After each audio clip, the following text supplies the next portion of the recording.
কাল কিয়ামতের দিনটা বড় ভয়ঙ্কর হবে, এত ভয়ঙ্কর বন্ধু। আমার নবী বলেছেন উলঙ্গ অবস্থায় মানুষগুলো হাসুরের ময়দানে একত্রিত হবে রে। ও বন্ধু, প্রত্যেকের কবর থেকে ওই হাসুরের ময়দানটা কমপক্ষে 50,000 বছরের রাস্তা হবে রে বন্ধু। এই জন্য নবী যখন মেরাজের রজনীতে বোরাক দেখেছিল, আমার নবীকে আল্লাহ দাওয়াত দিয়েছে, বোরাক দেখে আমার নবী এত ক্রন্দন করেছিল, মনে হয়েছিল যেন আমার নবীর চক্ষু মুবারক দুইটা ঝর্ণা হয়ে গেছে। রে যুবক, কাল কিয়ামতের দিন ঘাম এত ঘামবে রে, কেউ মাজা পর্যন্ত, কেউ নাভি পর্যন্ত, কেউ বা আবার পুরো শরীর বন্ধু ঘামের নিচে ডুবে থাকবে, আবার মাথার মগজ টকবক টকবক করে উতরাইতে থাকবে রে। আল্লাহ বলেছেন লা ইয়ামুতু, people will not die that day, সেদিন মানুষ আর মরতে পারবে না।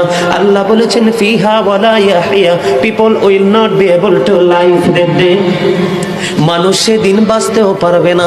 আবার আল্লাহ বলেছেন অমাহুম আনহা বিগাইবিন, people will not be able to escape that day, সেদিন মানুষ সেখান থেকে পালিয়ে যেতেও পারবো না।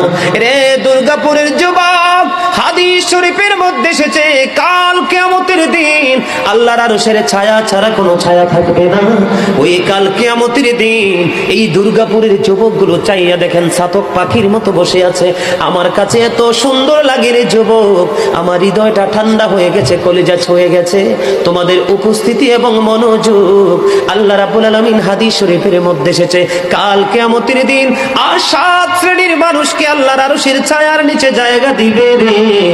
এর মধ্যে বিশাল একটা টিম থাকবে পৃথিবীর যুবকেরা। জোরে জোরে সুবহানাল্লাহ।